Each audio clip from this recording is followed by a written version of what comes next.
নমস্কাৰ Facebook live অনুষ্ঠানলৈ আপোনালোক সকলোকে স্বাগতম জনাইছো অসমবাসী ৰাইজে সম্পূৰ্ণ আনন্দ সহকাৰে দৌল উৎসৱ পালন কৰিলে আৰু অতি শান্তিপূৰ্ণভাৱে আমি সকলোৱে দৌল উৎসৱ পালন কৰিলো মই আটাইকে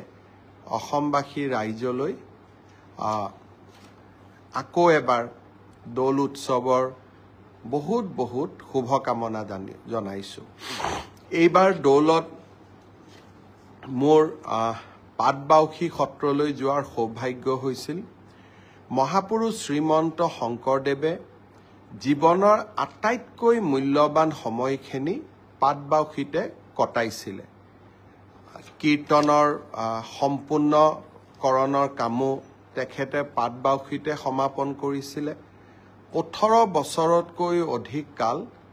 মহাপুৰুষ শ্ৰীমন্ত শংকৰদেৱে পাটবাউসীতে বাহৰ পাতিছিল পাটবাউসীৰ সত্ৰৰ উন্নয়নৰ বাবে এইবাৰ আমাৰ চৰকাৰে এখন বিশেষ আঁচনি হাতত লৈছে সেই আঁচনিখনৰ শুভ আৰম্ভণি কৰিবলৈ দৌলৰ দিনাখনেই মই পাটবাউসীলৈ গৈছিলো অসমৰ বৈষ্ণৱ আন্দোলনৰ আন এগৰাকী মহান সংস্কাৰক দামোদৰ দেৱু তেখেতৰ জীৱনৰ এক কব গলে দীঘলীয়া কাল পাটবাউসী সত্ৰতে পাটবাউসীতে পাৰ কৰিছিল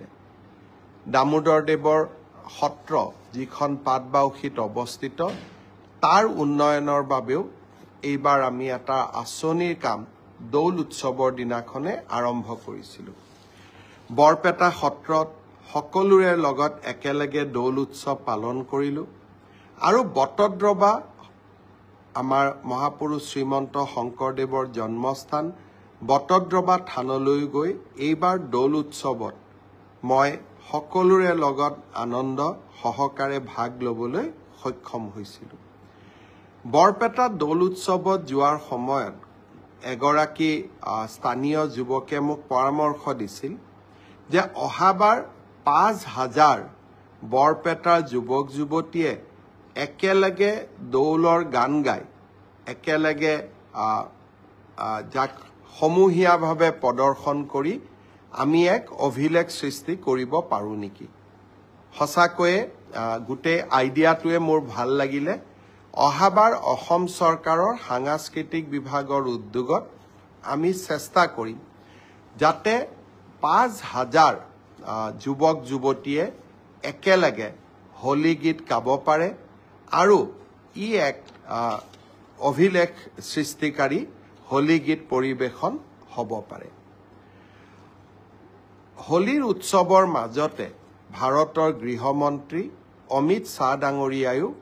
অসম ভ্ৰমণলৈ আহিছিল অসম ভ্ৰমণৰ আৰম্ভণিতে অৰ্থাৎ 15 তাৰিখে দেৰগাঁৱত তেখেতে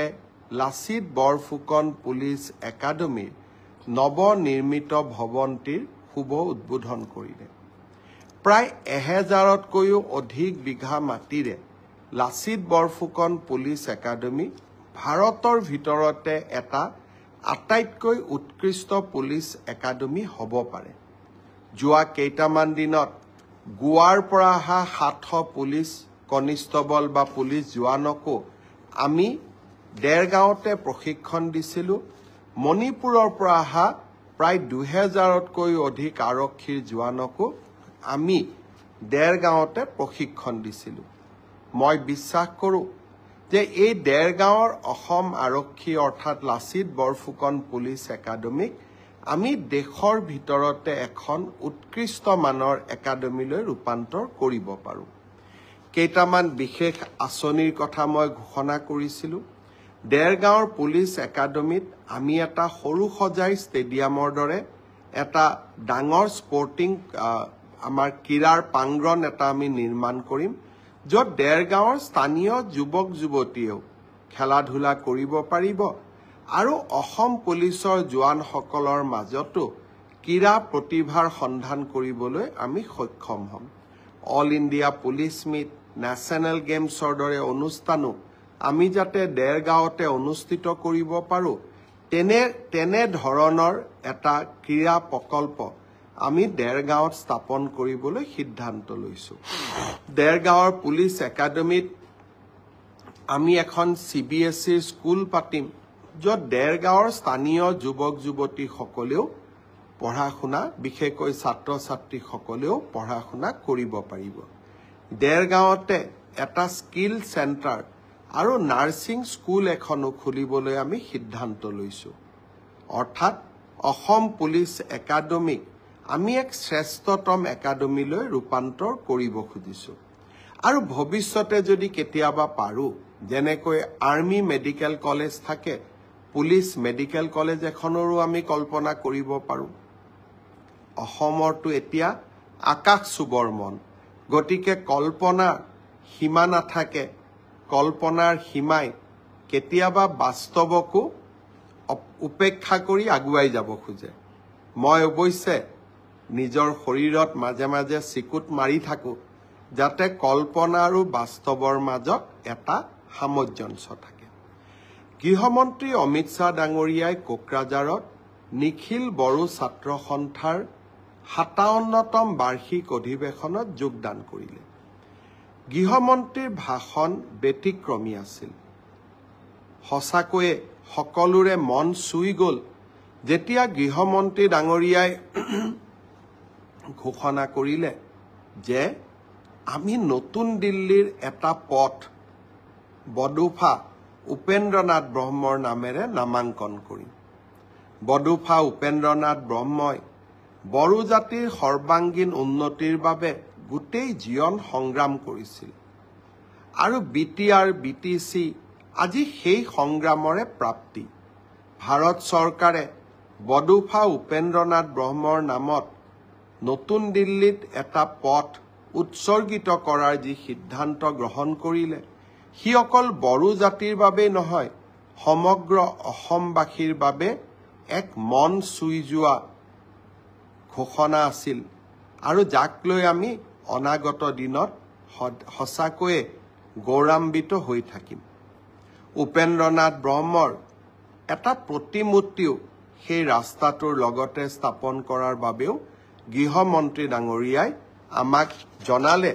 যে যদি আমি প্ৰতিমূৰ্তিটো বনাই দিব পাৰো সেই প্ৰতিমূৰ্তিটো তাতে সংস্থাপন কৰা হ'ব মই ভাবো যে এই সিদ্ধান্তই বড়ো জাতিক সঁচাকৈয়ে প্ৰেৰণা দিব অসমবাসীক উৎসাহিত কৰিব গৃহমন্ত্ৰী অমিত শ্বাহ ডাঙৰীয়াক মই এই সিদ্ধান্তৰ বাবে আকৌ এবাৰ অসমবাসী ৰাইজৰ হৈ অন্তৰৰ গভীৰতম কোণৰ পৰা কৃতজ্ঞতা জনালো মই বৰপেটাৰ দৌল উৎসৱৰ কথা উল্লেখ কৰিছিলো দৌলত যাওঁতে এগৰাকী কণমানি ভাগিনে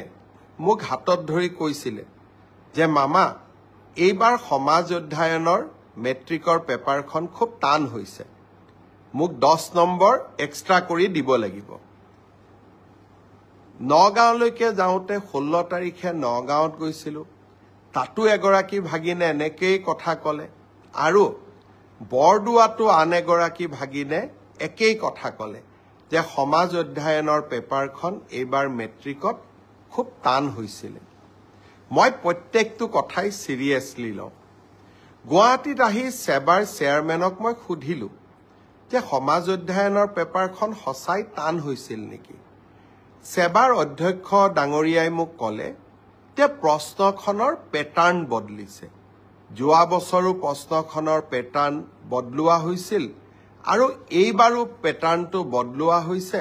যাতে ছাত্ৰ ছাত্ৰীসকলৰ জেনেৰেল নলেজৰ পৰীক্ষা সেবাই ল'ব পাৰে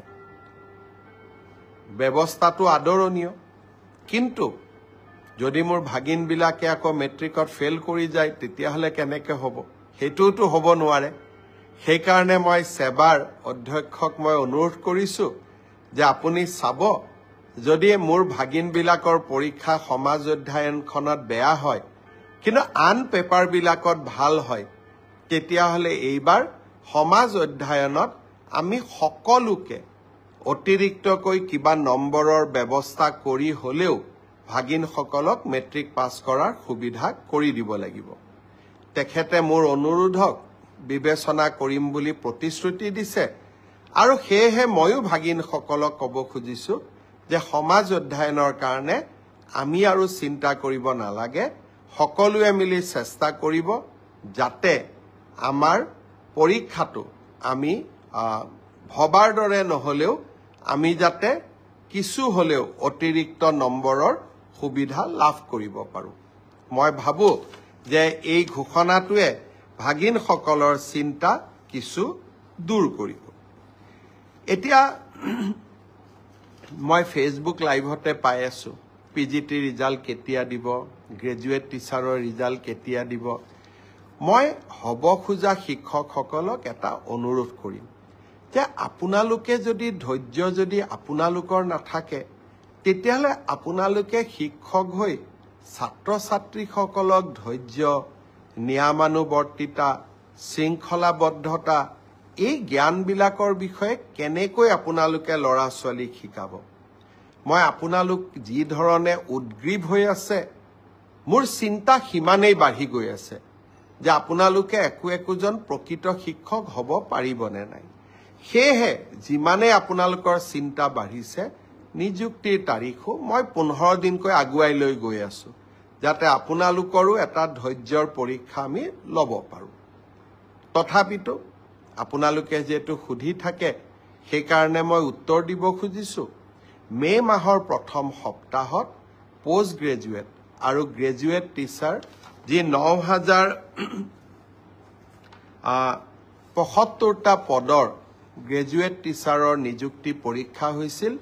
তাৰ ফলাফল সেবাই ঘোষণা কৰিব কিন্তু তাৰ পিছত আপোনালোকৰ ডকুমেন্ট ভেৰিফিকেশন হ'ব আৰু ফাইনেল নিযুক্তি 10 অক্টোবৰত হ'ব আৰু 10 অক্টোবৰলৈ আপোনালোকে ধৈৰ্য ধৰিবই লাগিব কাৰণ আমিও আপোনালোকৰ অকণমান ধৈৰ্যৰ পৰীক্ষা কৰিব খুজিছো ঠিক সেই ধৰণে যিসকল শিক্ষকে মোক সুধি আছে 5550ৰ লিষ্ট কেতিয়া দিব আপোনালোককো মই জনাব খুজিছো যে এপ্ৰিল মাহৰ ভিতৰত আমি আপোনালোকৰ ডকুমেন্ট ভেৰিফিকেশনৰ কাম শেষ কৰিম মে মাহৰ পৰা আপোনালোকৰ প্ৰভিজনেল লিষ্ট ওলাব কিন্তু নিযুক্তি 10 অক্টোবৰত হ'ব আৰু তেতিয়ালৈকে আমি সকলোৱে ধৈৰ্য ধৰিম কোনোবাই ক'ব পাৰে যে নতুন নিযুক্তিৰ ল'ৰা ছোৱালীয়ে যদি ইমান দেৰি কৈ দিও তাতো পোষ্ট ল'ব নেকি নহয় নতুন নিযুক্তিৰ তালিকা 10 অক্টোবৰৰ পিছত ওলাব গতিকে 10 অক্টোবৰত যি সকলে নিযুক্তি পাব তেওঁলোকে স্বাভাৱিকভাৱে নতুন নিযুক্তিত এলপিৰ শিক্ষক এলপিত অৱতীৰ্ণ হ'ব নোৱাৰিব কিন্তু তেখেতসকলে ইউপিৰ পৰীক্ষাত বা আপাৰ প্ৰাইমেৰীৰ মেৰিট লিষ্টত তেওঁলোকৰ নাম ডেফিনেটলি অন্তৰ্ভুক্ত হ'ব পাৰে গতিকে মই সকলোকে ধৈৰ্য ধৰিব কলো গ্ৰেজুৱেট আৰু পোষ্ট গ্ৰেজুৱেট টিচাৰৰ ৰিজাল্ট মে মাহত কিন্তু আফটাৰ ডকুমেন্ট ভেৰিফিকেশন নিযুক্তি 10 অক্টোবৰত তেনেকৈ এলপি এমিৰ 5550ৰো ডকুমেন্ট ভেৰিফিকেশনৰ কাম এপ্ৰিল মাহত আমি সমাপ্ত কৰিম মাৰ্চ মাহৰ পৰা প্ৰভিজনেল লিষ্ট ওলাব কিন্তু নিযুক্তি 10 অক্টোবৰত হ'ব এতিয়া মই আহিছো এটা নতুন চৰকাৰী আঁচনিৰ বিষয়ে অহা 19 তাৰিখে দিনৰ 11:30 বজাত আমি অসমৰ প্ৰতিটো সমষ্টিতে একোখনকৈ মিটিঙৰ জৰিয়তে 3,80,000 লোকলৈ প্ৰধানমন্ত্ৰী আৱাস যোজনাৰ ঘৰ আগবঢ়াম বহুতে মোক কেতিয়াবা প্ৰশ্ন কৰে যে পকা ঘৰ থকা লোকেও প্ৰধানমন্ত্ৰী আৱাস যোজনাৰ ঘৰ পাইছে 19 তাৰিখে যি সকল লোকে আমাৰ পৰা অনুমোদন পত্ৰ ল'ব আহিব বা চৰকাৰৰ পৰা চেক পাব তাৰ ভিতৰত যদি আপোনালোকে ভাবে যে কোনোবাই পাব নলগা লোকে এই ঘৰ পাইছে বা আমাৰ পঞ্চায়ত গ্ৰামোন্নয়ন বিভাগৰ লোকসকলে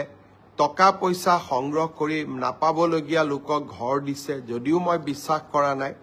আপোনালোকক অভিযোগ দিবৰ কাৰণেও আমি এটা ইমেইল নম্বৰ দিম যাতে কোনোবা পকা ঘৰ থকা লোকেও যদি আৰু এবাৰ ঘৰ লৈছে আপোনালোকে অভিযোগ দিব পাৰিব আৰু অভিযোগ আমি পৰীক্ষা কৰিম কিন্তু এতিয়া মই এটা নতুন কথা আপোনালোকক ক'ব খুজিছো এইবাৰ আবাস যোজনাৰ আমি আকৌ নতুন জিঅ' টেগিঙৰ কাম আৰম্ভ কৰিছো জিঅ' টেগিং মানে আপোনাৰ ঘৰখনৰ ফটো লৈ আমি তাক আপলোড কৰিম আৰু যদি ঘৰ পোৱাৰ যোগ্য অহাবাৰ ঘৰ পোৱাৰ তালিকাত আপোনালোকৰ নাম আমি সন্নিবিষ্ট কৰিম পঞ্চায়ত আৰু গ্ৰামোন্নয়ন বিভাগৰ কৰ্মচাৰীসকলে এই ক্ষেত্ৰত দুৰ্নীতি বা ৰাইজৰ পৰা টকা পইচা বিচাৰে বুলি বহুতে অভিযোগ কৰে সঁচা মিছা মই নাজানো সেইবাবে এইবাৰ জিঅ' টেগিঙৰ দায়িত্ব আমি জীৱিকা সখী বাইদেউসকলক দিছো জীৱিকা সখী বাইদেউসকলে জিঅ' টেগিং কৰিব গাঁও সভাত এই আঁচনিখনৰ বিষয়ে আলোচনা হ'ব হিতাধিকাৰীসকলৰ নাম পৰীক্ষা হ'ব পুনৰ ব্লক পৰ্যায়ত ইয়াক পুনৰ বিবেচনা কৰা হ'ব আৰু শেষত জিলা পৰ্যায়ত ইয়াক অনুমোদন দিয়াৰ পিছতহে জিঅ' টেগিঙক আমি ফাইনেল কৰিম সেইকাৰণে আপোনালোকে সকলোৱে জিঅ' টেগিঙত অংশগ্ৰহণ কৰক আৰু জীৱিকা সখী বাইদেউসকলক সহায় কৰক এইবাৰ আমি আৰু এটা নিয়ম ৰাখিছো কোনোবাই যদি ভাবে জীৱিকা সখী বাইদেউগৰাকীয়ে মোৰ ঘৰটো জিঅ' টেগিং নকৰিলে আমি সেলফ জিঅ' টেগিঙো কৰিব পাৰো অৰ্থাৎ নিজৰ ঘৰটো আমি নিজেই জিঅ' টেগিং কৰি আমি দিব পাৰিম এই ধৰণৰ সেলফ জিঅ' টেগিঙৰ সুবিধা এটাও এইবাৰ আমি এই নতুন জিঅ' টেগিঙৰ সৈতে সন্নিবিষ্ট কৰিছো জীৱিকা সখী বাইদেউসকলে জিঅ' টেগিং কৰিব মই বিশ্বাস কৰোঁ যে বাইদেউসকলে এটকাও কাৰোৰ পৰা নোখোজে আৰু কোনোবাই খুজিলেও নিদি নিজৰ নামটো নিজেও জিঅ' টেগিং কৰিব পাৰিব 19 তাৰিখে নতুন ঘৰ পাবৰ কাৰণে আমি যি সভাৰ আহ্বান কৰিছো 126টা সমষ্টিত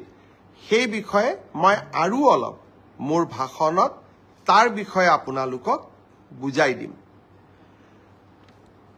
এডিআৰিৰ ৰিজাল্ট দিলে মই অত্যন্ত আনন্দিত যে তৃতীয় আৰু চতুৰ্থ শ্ৰেণীৰ ৰিজাল্ট দিয়াৰ পিছত সকলোৱে এটা কথা স্বীকাৰ কৰিছে যে এই ৰিজাল্ট মেৰিটৰ আধাৰত হৈছে মেধাৰ ভিত্তিত হৈছে আৰু সঁচাকৈ চৰকাৰী চাকৰি আমি মেধাৰ ভিত্তিত দিয়াৰ বাবে প্ৰতিশ্ৰুতিবদ্ধ এতিয়া কোনোবাই মোক কৈছে মামা কাট অফ নম্বৰ বহুত হ'ল কাট অফ নম্বৰটো চৰকাৰে নিয়ন্ত্ৰণ নকৰে যদি 3000 পোষ্ট থাকে আমি 2জন কৰি বা 3জন কৰি উত্তীৰ্ণ প্ৰাৰ্থীক মাতো 3000 পূৰণ 2 3000 পূৰণ 3 9000 মেৰিট মতে 9000 নম্বৰটো আহি যোৱাৰ লগে লগে 9000 নম্বৰ লাভ কৰা ব্যক্তিজনৰ যিটো নম্বৰ সেইটোৱে কাট অফলৈকে ৰূপান্তৰিত হয় কাট অফ কোনেও বনাই নিদিয়ে কাট অফ ছাত্ৰ ছাত্ৰীসকলৰ পৰীক্ষাৰ ফলাফলে নিৰ্ণয় কৰে কোনোবাই যদি ভাবে যে কাট অফ বেছি হৈছে তাৰ মানে ইয়াকে বুজাব পাৰি যে সঁচাকৈয়ে এইবাৰ পৰীক্ষাৰ ফলাফল যোৱাবাৰতকৈ ভাল হৈছে অসম পুলিচৰো দ্বিতীয় কাট অফ নোলায় কিন্তু বছৰটোৰ শেষৰ ফালে আমি আকৌ নতুন অসম পুলিচত খালী হৈ থকা পোষ্টসমূহ আমি এডভাৰটাইজ কৰিম কোনোবাই যদি পোৱা নাই হতাশ হ'ব নালাগে দৌৰৰ প্ৰেক্টিছ অব্যাহত ৰাখিব লাগে এডিআৰি পৰীক্ষাৰ প্ৰসংগতে মই উল্লেখ কৰিব খুজিছো যে এডিআৰিৰ চতুৰ্থ বৰ্গৰ পৰীক্ষাৰ বাবে এতিয়া এটা অৰেল টেষ্ট হ'ব এই অৰেল টেষ্ট আমি জুন মাহত অনুষ্ঠিত কৰিম লগে লগে এডিআৰিৰ তৃতীয় বৰ্ষৰ পাছ কৰা ছাত্ৰ ছাত্ৰীসকল বা যুৱক যুৱতীসকলৰ বাবে এটা স্কিল টেষ্ট হ'ব সেই স্কিল টেষ্টটো আমি অহা জুন মাহত আমি আৰম্ভ কৰিম আমাৰ লক্ষ্য হৈছে যাতে এডিআৰিৰ নিযুক্তিও আমি 10 অক্টোবৰত দিব পাৰোঁ আৰু নৱেম্বৰ ডিচেম্বৰ জানুৱাৰীৰ ভিতৰত এডিআৰিৰ নতুন এডভাৰটাইজমেণ্টটো আমি যাতে দিব পাৰোঁ অৰ্থাৎ আমি আমাৰ যুৱক যুৱতীসকলৰ মাজত আশাৰ বন্তি গছি আমি জ্বলাই ৰাখিব খুজিছোঁ আঙুৰলতা ডেকাই এই ব্ৰডকাষ্ট চাই আছে মিন্ময় দাস ব্ৰডকাষ্ট চাই আছে ভাস্কৰ শৰ্মাই ব্ৰডকাষ্ট চাই আছে কৃষ্ণা নাথ ব্ৰডকাষ্ট চাই আছে মই সকলোকে ধন্যবাদ জনাইছোঁ মই এতিয়া আৰু কেইটামান সৰু সৰু ইনফৰমেশ্যন আপোনালোকক দিব খুজিছোঁ অহা 20 তাৰিখে ডিব্ৰুগড় জিলাত আমাৰ কেবিনেটৰ বৈঠক অনুষ্ঠিত হ'ব কাৰণ প্ৰত্যেক মাহত 4 দিন বা 3 দিন মই ডিব্ৰুগড়ত থাকোঁ আৰু ডিব্ৰুগড়ত থকা সময়তে ডিব্ৰুগড়ত আমাৰ কেবিনেটখনো অনুষ্ঠিত হ'ব আমি অসমৰ প্ৰাথমিক বিদ্যালয় যি 100 জন ছাত্ৰ ছাত্ৰী আছে সেই স্কুলবিলাকত প্ৰধান শিক্ষকৰ পদ আমি সৃষ্টি কৰিছিলোঁ আৰু খুব কম সময়ৰ ভিতৰতে এই প্ৰধান শিক্ষক পদৰ নিযুক্তি হ'ব এইবাৰ আমি চিন্তা কৰিছোঁ যে 50 জন থকা প্ৰাথমিক বিদ্যালয়সমূহতো 50 জন ছাত্ৰ ছাত্ৰী থকা প্ৰাথমিক বিদ্যালয়সমূহতো আমি প্ৰধান শিক্ষকৰ পদ সৃষ্টি কৰিব পাৰোঁ নেকি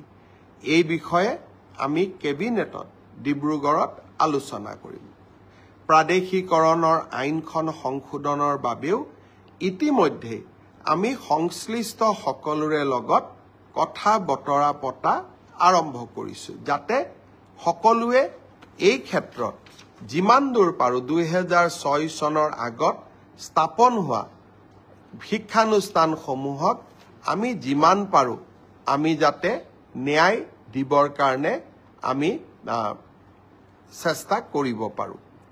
মই আজিৰ এই ব্ৰডকাষ্টত অংশগ্ৰহণ কৰা সকলোকে আকৌ এবাৰ ধন্যবাদ দিছোঁ ফাকুৱা হৈ গ'ল আৰু দৌল উৎসৱ হৈ গ'ল গৃহমন্ত্ৰী ডাঙৰীয়াৰ সফল অসম ভ্ৰমণৰো সামৰণি পৰিল ইয়াৰ মাজত দুই এটা সৰু সুৰা ৰাজনৈতিক ঘটনাও নঘটা নহয় যোৱা পৰহি দিনাখন অসম পুলিচে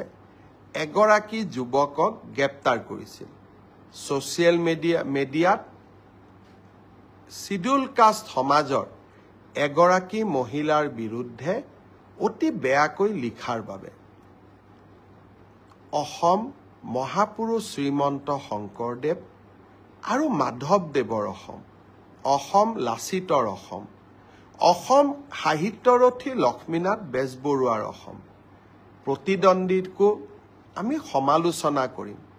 আৰু সমালোচনা কৰাৰ অধিকাৰ ভাৰতবৰ্ষৰ সংবিধানে আমাক দিছে কিন্তু কোনোবা আমাৰ ৰাজনৈতিক প্ৰতিদ্বন্দ্বী হ'ল বুলিয়ে তেওঁক আমি ৰেপিষ্ট বুলি ক'ম ঘৰ জুৱাই বুলি ক'ম তেওঁৰ মিত্ৰ শহুৰকো আমি বিতৰ্কৰ মাজলৈ টানি আনিম আৰু এনেবোৰ কৰাজনক ডাঙৰ ডাঙৰ সংসদত চিঞৰি চিঞৰি নৰেন্দ্ৰ মোদীক জ্ঞান দিব বিচৰা সংসদসকলে এনে ধৰণৰ উতনুৱা যুৱকক সমৰ্থন দিব ই কেতিয়াও গ্ৰহণযোগ্য হ'ব নোৱাৰে আমি অসম এখন সংস্কৃতিবান সমাজ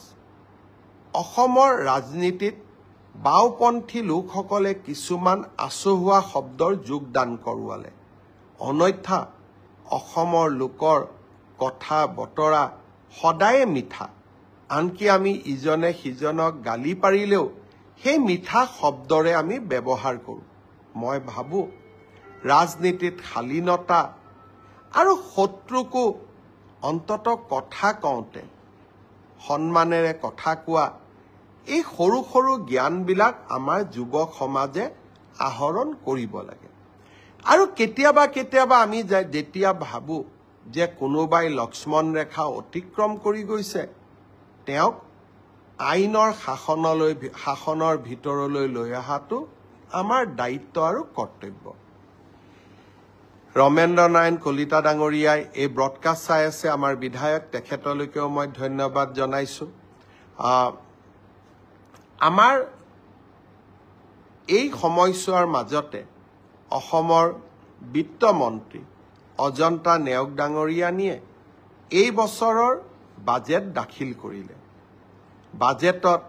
দুখীয়া দৰিদ্ৰ মধ্যবিত্ত সমাজক সহায় কৰাৰ কেইবাটাও আঁচনি সন্নিৱিষ্ট কৰা হৈছে কংগ্ৰেছে কৈছে যে আমি হিতাধিকাৰীৰ সৃষ্টি কৰিব খুজিছো